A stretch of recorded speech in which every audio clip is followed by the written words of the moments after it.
behalf of everybody here at the Embassy, I'd like to welcome you to the LDNY Festival, Scaling the Two Cities. Tonight's event, as you may know, is part of the Foundation's inaugural month-long LDNY Festival, bringing London to New York and New York to London. There is no better place than London to start a business. But there's no better place than the US, perhaps, and New York in particular, to expand your business. We're the media partner tonight for this event. We decided to be a part of it because we recognise the amazing opportunities for London-based tech startups moving to the US and particularly looking at New York. We really see New York as a really viable and attractive place for London-based startups to take their businesses into the US. So I started Skimlinks in Australia. After about a year, realised that Australia was no place to run a startup, and so decided to move to London. And I found that in order to win the amount of business I wanted to win, it would probably start to help if I was based in the US and decided to build a US team. You can't do business, or it's very difficult to do business in the US if you're not there. So for us, it's a no-brainer. We had to be there. We launched in New York about 12 months ago. For us, moving to the American market has always been part of the plan.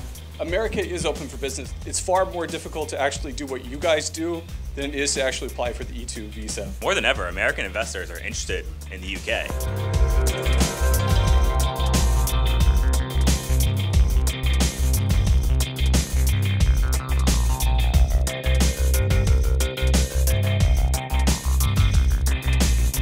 So many people come to town and they don't plan, they don't get the correct partners in place. Thinking about your story, what is your story?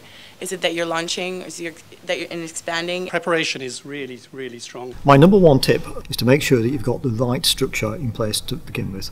Build a company profile before you come to market. Know what your message is and make it compelling. There's a massive language difference, which I didn't realise when I first moved to the US. The language is the same. They are very different cities. They act differently. And you have to make sure you are speaking the language, depending on whether it's West Coast or East Coast. Does your company name even translate, you know?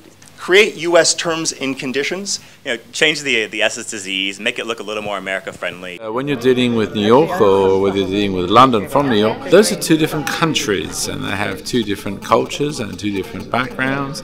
And just always remember that.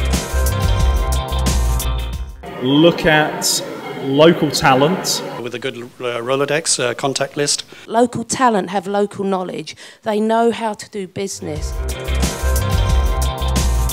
Really helpful to spend time in the US. You need to sell yourself, be un-British, unreserved. Over the last several months, we've been working with UK-based tech startups that are interested in launching and scaling in the United States. The one thing that I would recommend that they do is really use their network of contacts, both here in the UK and in the United States, because we all are really here to help.